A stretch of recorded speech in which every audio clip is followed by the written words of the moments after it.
jeu de la sécurité. La République démocratique du Congo a eu le privilège d'avoir des vaillants combattants. Je peux retourner 100 ans avant, je retrouverai des exemples élogieux.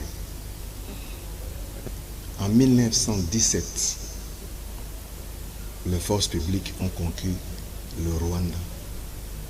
Ils étaient à Kigali, le 19 avril 1917. En 3 mois, ils ont conquis l'Ussuri et l'Urundi.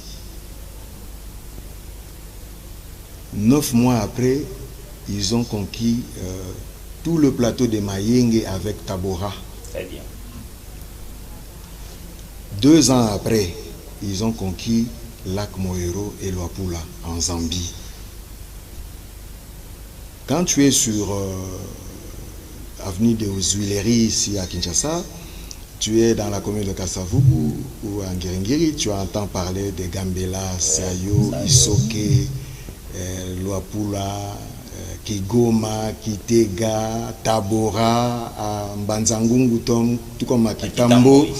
Ce sont les Mayenge, ce sont les victoires, même Lac Moero et Luapula, ce sont les victoires conquises par les forces publiques de la République démocratique du Congo. Plus récemment, là, il y a la bande d'Aouzou. À l'époque où Koukouni Wede et Tchad et Sénabres combattaient, le colonel Muammar Kadhafi avait pratiquement envahi la bande d'Aouzou. Et ce sont les militaires des forces de ces pays qui sont allés récupérer ce territoire pour le compte du Tchad. Il y a très peu, paix à son âme, le général Boudjamabe, il a conquis les rébellions qu'il y avait dans la partie est de notre République. Le général Baouma a fait autant, paix à son âme. Le Mamadundala, le célèbre Mamadundala a fait autant. Donc ce ne sont pas les hommes qui manquent pour atteindre l'objectif de pacification. Il va falloir maintenant exfiltrer tous les étrangers venant des pays voisins qui ont infiltré nos services de renseignement.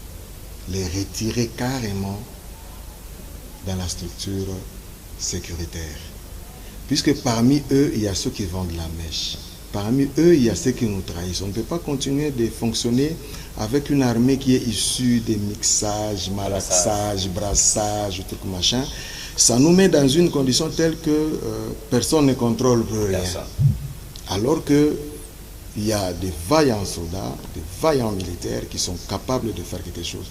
Pour clore ce sujet, j'ai suivi tout récemment là le commandant de ville de Goma qui a demandé officiellement au président de la République de les retirer de la police, de les nommer dans l'armée, de l'envoyer au front. Tu vois le degré de motivation, et il n'est pas seul dans cette logique-là. Ils sont très nombreux, ces militaires-là qui veulent défendre à tout prix les pays. Mais la solution, à mon sens, se trouve à 4 niveaux.